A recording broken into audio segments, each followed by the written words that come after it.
So we're up in Montreal and we're at this antique store and I see this yellow vinyl rocking chair and it just sort of called out to me.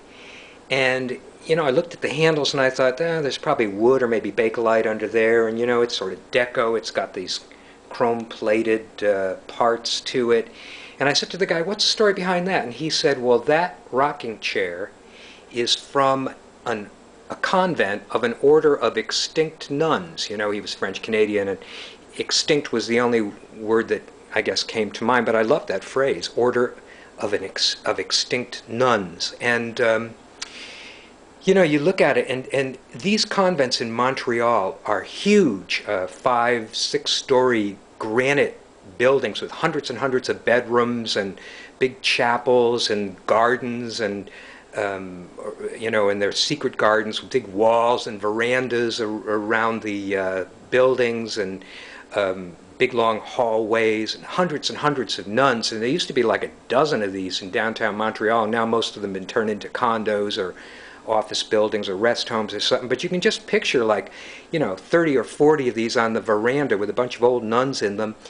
And nuns rocking along, and as the orders stopped attracting new women, the median age got older and older and older. So maybe you'd get like 1 or 2 new nuns a year, and then more and more of them would end up in the convent infirmaries, just spending their final days in bed, being tended by the 1 or 2 young nuns that signed up every year. And this was not pretty. And you could almost imagine the life of a young nun who's suddenly, spending all her days mopping the floors and then, emptying bedpans and cooking up strained applesauce and mashed potatoes for a bunch of toothless old nuns who were spending their final years on their backs up in a convent infirmary. And, you can just listen to these 2 young nuns sort of taking a cigarette break behind the kitchen and saying to each other, this is not what I signed up for. I am so sorry, but we could be working as orderlies in any one of the hospitals making $8 an hour, and that don't sound like much, but here we're just slave labor. And at night you can picture one of those young nuns, and she walks to the big long window up on her high floor room looking out over the lights of the city, and the moonlight is bathing her naked body, and she's sort of runs her hands through her short-cropped hair, because she looks like, Julie Andrews in Sound of Music, runs her hand down over her breasts and over her thighs, and she's sort of filled with desire, wondering what the future is going to be, because pretty soon all those old nuns are going to be dead, and it's just going to be her, and she's going to be like the mother superior of this whole convent, but ain't going to be anybody else to sort of be superior over. And then when she gets sick and she ends up in that bed, who's going to take care of her?